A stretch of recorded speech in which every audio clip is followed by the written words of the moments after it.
ଯେପରି ପାକିସ୍ତାନ ଧାର୍ମିକ ଭକ୍ତ ହେଇଛି, ଯେପରି ଭାବରେ ଆମ ପୂଜା ହେଇଛି, ସେ ହେଉଛି ଆମ ମହିଳାମାନଙ୍କ ବିଷୟ। ମହିଳାମାନେ ଯେପରି ଯେପରି ଭାବରେ ସେଠି ଅସୁରକ୍ଷିତ ଥିଲେ, ମହିଳାମାନଙ୍କ ସହିତ ପୂଜା ହେଇଛି।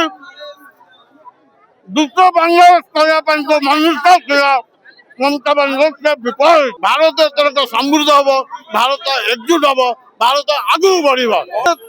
ତାର ବଡ଼ କଥା ହେଲା ସେଥିରେ ହିନ୍ଦୁ ଭୋଟର ମଧ୍ୟ ଅଧିକ ଯାଇଛନ୍ତି।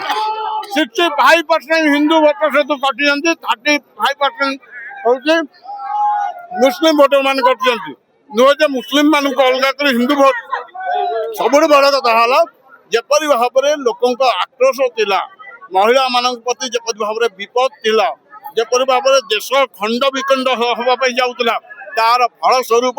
ଏବଂ ଦେଖିବେ ଆଗରୁ ଯୁବକ ମାନେ ବାହାର ଦେଶରୁ ଯାଉଥିଲେ ସେଠି କାମ କରିବାକୁ, ସେଠୁ ଅବିକା ମ୍ୟାକ୍ସିମମ୍ ଲୋକ ବାହାର ବୁଲୁଛନ୍ତି, କାମ ଲୋକଙ୍କ ପାଖରେ ନାହିଁ। ଖାଲି ଗପ କହିଦେଲେ ହବନି, ଖେଳ ହବ କହିଦେଲେ ହବନି, ଖେଳ ସରିଗଲା। ଯେଉଁ ସମାଜର ପିଛଡ଼ା ଅର୍ଥାତ୍ ଯିଏ ଅବହେଳିତ, ଲାଞ୍ଛିତ, ବଞ୍ଚିତ, ଶୋଷିତ ଲୋକଙ୍କ ପାଇଁ ଯେଉଁ ଅହରହ ସେ କାମ କରୁଛନ୍ତି ଛୁଟି ନ ନେଇ, ପ୍ରତି ବଦଳରେ ସାଧାରଣ ଜନତାଙ୍କର ଭାରତବର୍ଷ ତାଙ୍କ ପ୍ରତି ଅଗାଢ଼ ବିଶ୍ୱାସ। ତେଣୁକରି ସିଏ ଯାହା ଖାଇଲେ ତା ପ୍ରତି ଲୋକଙ୍କର ଆସକ୍ତି ଏବଂ ସମର୍ଥନ ଅଛି। ଯାହା କହିଲେ ବି ତାଙ୍କ କଥା ପ୍ରତି ପୁରା ଦୃଢ଼ ବିଶ୍ୱାସ ସାଧାରଣ ଜନତା। ଆପଣ ଦେଖନ୍ତୁ ଭାରତୀୟ ଜନତା ପାର୍ଟିର ତଥାକଥିତ ବିରୋଧ ଦଳ ହୁଅନ୍ତୁ ବା ଇଣ୍ଡିପେଣ୍ଡେଣ୍ଟର ସହଯୋଗୀ ହୁଅନ୍ତୁ, ସେମାନେ ଯୋଉଠି ଜିତିଲେ ସେମାନେ ତାଙ୍କ ଦଳର କ୍ରେଡିବିଲିଟି ନିଅନ୍ତି, କେବେ ସାଧାରଣ ଜନତାକୁ ଧନ୍ୟବାଦ ଦିଅନ୍ତି।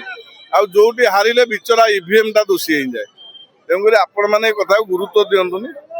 ଆଉ ସମସ୍ତେ ଜାଣନ୍ତି ଯେ ଭାରତୀୟ ଜନତା ପାର୍ଟି ଆଉ ଅନ୍ୟ ଦଳ ଭିତରେ ପାର୍ଥକ୍ୟ କ'ଣ। ତାପରେ ଯେଉଁ ପର୍ଯ୍ୟନ୍ତ ପଶ୍ଚିମବଙ୍ଗର ବିଷୟ ଆସିଲା, ଏସଆଇଆର ନିହାତି ଆବଶ୍ୟକ ଥିଲା। ଆପଣମାନେ ସମୟ ଜାଣିଛନ୍ତି, ଆଜି ଯେଉଁ ବାଂଲାଦେଶ ଆଉ ପଶ୍ଚିମବଙ୍ଗ ଭିତରେ ଯେଉଁ ତାର ଜାଡ଼, ତାକୁ ବି କରିବାକୁ ଦଉନଥିଲେ ମମତା ସରକାର। ଏଇଟା ଗୋଟେ ଭାରତର ପ୍ରତିରକ୍ଷା ପ୍ରତି ବିପଦ ଥିଲା। ତାଙ୍କୁ ମ୍ୟାନେଜ କଲା ଭଳିଆ ଶକ୍ତି କାହାର ନାହିଁ, ନା ଆମର ଅଛି ନା କାହାର ଅଛି। ଏଗୁଡ଼ାକ ପାଗଳାମିର ପରିଚୟ।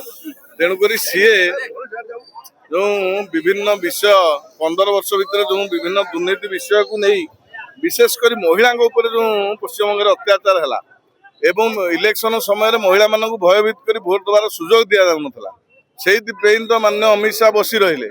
ଝାଲମୁଢି ତ ଆପଣ ଦେଖୁଛନ୍ତି ଆଜି କଟକ ବାରବାଟୀ ନିର୍ବାଚନ ମଣ୍ଡଳର କାର୍ଯ୍ୟକର୍ତ୍ତାଙ୍କର ଉତ୍ସାହ ଦେଖୁଛନ୍ତି। ସାରା ଭାରତ ବର୍ଷରେ ସେଇ ଗୋଟିଏ କଥା ଆଜି ଭଗ୍ନାମୟ ହେଇଯାଇଛି।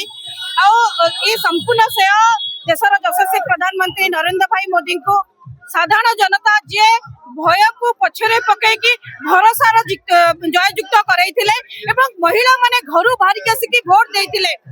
ଟିଏମସିର ଗୁଣ୍ଡାରାଜର ପତନ ଘଟିଛି, ଯୋଉ ଭଳିଆ ଭାବରେ ବାଂଲାଦେଶୀଙ୍କର ଘୁଷପେଟିଙ୍କର ବାହାରକୁ ଯାଇଥିଲେ, ଏ ସବୁ କଥାର ଭରସା ଗୃହମନ୍ତ୍ରୀ ଅମିତ ଶାହ ଜି ଦେଇଥିଲେ, ଦେଶର ଯଶସ୍ୱୀ ପ୍ରଧାନମନ୍ତ୍ରୀ ନରେନ୍ଦ୍ର ଭାଇ ମୋଦି ଜି ଦେଇଥିଲେ।